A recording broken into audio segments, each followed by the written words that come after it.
আজকে আমি বাড়িতে দেখো অনেক কম দামে একটা জিনিস তৈরি করব, যেটা বাজার থেকে প্রচুর দামে কিনতে হয় আর বাড়িতে একদমই কম পয়সায় কিন্তু হয়ে যায়। আর লঙ্কা যদি কম দাম থাকে তাহলে তো কোনো ব্যাপারই নেই। দেখো আজকে চিলি সস আজকে বাড়িতেই তৈরি করব, একদম অল্প সময়ে অল্প খরচে। সারা বছর কিন্তু সংগ্রহ করে তোমরা এটা রাখতে পারো। এই চিলি সসটা আজকে আমি কিভাবে তৈরি করব, তোমরা প্রথম থেকে শেষ পর্যন্ত পুরো ভিডিওটাকে দেখতে থাকো। দেখো এখানে আমি কাঁচা লঙ্কা নিয়ে নিয়েছি কতগুলো, আর এই কাঁচা লঙ্কাগুলো কিন্তু চপারের মধ্যে নিয়ে নেবো। আর এই কাঁচা লঙ্কাগুলো আগের থেকে কিন্তু ধুয়ে নিয়েছি। এই কাঁচা লঙ্কাগুলো ধুয়ে নিয়েছি। এবার কী করবো, এবার এইভাবে আমি ছোট ছোট করে একটুখানি কেটে নেবো। এইভাবে ছোট ছোট করে কেটে নিলে কী হবে, ভালোভাবে সিদ্ধ হয়ে যাবে। আর যখন বের করবো তখন কিন্তু ছিটকাবে না। ছোট করে লঙ্কাগুলো সবগুলোকে কেটে নেবো। তোমার হলো লঙ্কাগুলোকে আমি কেটে রেখে দিয়েছি আলাদা করে রেখে কেটে এখানে একটা আমি আরেকটা আলু নিয়ে নিয়েছি। আর আলুটাকে কিন্তু আমি আগের থেকেই ছাড়িয়ে রেখে দিয়েছিলাম। সেই ছাড়িয়ে রাখা আলুটাকে কি করব, মধ্যে দিয়ে এইভাবে কেটে নেব। কেটে তারপরে এইভাবে আমি যেরকম গোল গোল করে কাটে ঠিক গোল গোল করে কাটবো। লঙ্কা ওখানে আমি তোমার 200 গ্রাম লঙ্কা নিয়েছি, তার জন্য এখানে কিন্তু আমি একটা আলু নিয়েছি। আর আলুটাকে পাতলা পাতলা করে কিন্তু এইভাবে করে কেটে নিতে হবে। আর দেখো পাতলা পাতলা করে কিন্তু আমি আলুটাকে কেটে নিয়েছি। এবারে আলুটাকেও আমি ধুয়ে নেব। আলুগুলোকে কেটে ধুয়ে রেখে দিয়েছি। রেখে গ্যাসে একটা ফ্রাই প্যানে দেখো কিছুটা জল দিয়ে দিয়েছি। এবার এই জলের মধ্যে যে আলুটাকে আমি ছোটো ছোটো করে টুকরো করে কেটে রেখে দিয়েছিলাম, সেই আলুটাকে জলের মধ্যে দিয়ে দেবো। জলের মধ্যে দিয়ে একটুখানি কিন্তু আলুগুলোকে সিদ্ধ করে নেবো। আর এখানে দিয়ে দেবো অল্প একটুখানি আদা, আর এখানে রসুন। আদা রসুনটাকে আমি আলুর মধ্যে দিয়ে সিদ্ধ করে নেবো একসাথেই। অল্প করে একটুখানি লবণ এর মধ্যে দিয়ে দেবো, তাহলে খুব সুন্দরভাবে সিদ্ধ হয়ে যাবে। লবণটা দিয়ে একটুখানি নাড়া দিয়ে দিলাম, হালকা করে নাড়া দিয়ে দিয়েছি।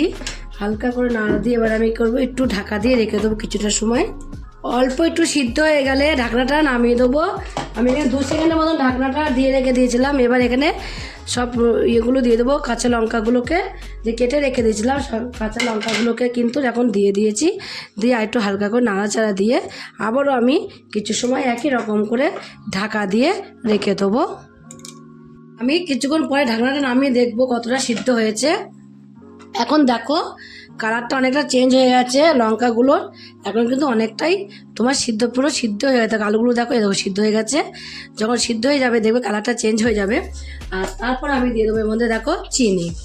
এর মধ্যে আমি 150 গ্রাম চিনি দিয়েছি। চিনিটাকে দিয়েও কিন্তু আবার একটু নাড়াচাড়া দিয়ে আরেকটুখানি কিন্তু ফুটিয়ে নিতে হবে। আর জলটা কিন্তু পরে কিন্তু জল মেশানো যাবে না এর সাথে। জলটা কিন্তু তোমরা একদম ঠিকঠাক করে পারফেক্ট বুঝে দিতে হবে। কোনো রকম ঠান্ডার জল এর সাথে দেওয়া যাবে না। সে জলটার মাপটা তোমরা একদম ঠিকঠাক করে দেবে। চিনিটা দিয়ে মিশিয়ে নিয়ে আমি আবার একটু ঢাকা দিয়ে রেখে দেবো। চিনিটা দিয়ে কিন্তু আমি আরও 2 মিনিট একটু নাড়াচাড়া দিয়ে নিয়েছিলাম। নাড়াচাড়া দিয়ে নিয়ে ঢাকা দিয়ে রেখে দিয়েছিলাম। 2 মিনিট পরে ঢাকনাটা আমি খুলে দিলাম। এবার একটুখানি গ্যাসটাকে অফ করে একটুখানি ঠান্ডা করে নেবো, হালকা একটু ঠান্ডা করে নেবো। বেশি ঠান্ডা হলে হবে না কিন্তু, আবার বেশি গরম থাকলেও কিন্তু হবে না। তাই জন্য একটুখানি সামান্য ঠান্ডা করে নেবো। আমি কিন্তু সামান্য একটু ঠান্ডা করে নিয়েছি। ঠান্ডা করে এখানে একটা দেখো মিক্সির জার নিয়েছি। মিক্সির জারের মধ্যে এগুলোকে সব ঢেলে দেবো। জল শুদ্ধ যেটুকু জল আছে জল শুদ্ধই কিন্তু আমি এর মধ্যে ঢেলে দেবো। এবার একটা মিহি পেস্ট তৈরি করে নেব। মিহি পেস্টটা আমি তৈরি করে নিয়েছি। মিহি পেস্টটা তৈরি করে নিয়ে এদিকে দেখো একটা গ্যাসে আমি আবারও সেই ফ্রাই প্যানটাকে আবারও বসিয়ে দিয়েছি। বসিয়ে দিয়ে পুরো মিহি পেস্টটাকে আমি এইখানে দিয়ে দিলাম। দিয়ে একটু নাড়াচাড়া দিয়ে নেবো। নাড়াচাড়া দিয়ে নিলে দেখবে কালারটা একদম চেঞ্জ হয়ে যাবে। আর আমাদের রেসিপিটাও একদম পারফেক্ট কমপ্লিট হয়ে যাবে। এবার আমি মিক্সির জারের থেকে পুরোটাই কিন্তু আমি দেখো একটা ফ্রাই প্যানের মধ্যে নামিয়ে নিয়েছি। আবারও ফ্রাই প্যানটা বসিয়ে দিয়েছি, আগের থেকে বসিয়ে দিয়ে ফ্রাই প্যানের মধ্যে পুরো মিশ্রণটা কিন্তু আমি নিয়ে নিয়েছি। এবার এর মধ্যে এটাকে কি করবো, একটুখানি নাড়াচাড়া দেবো।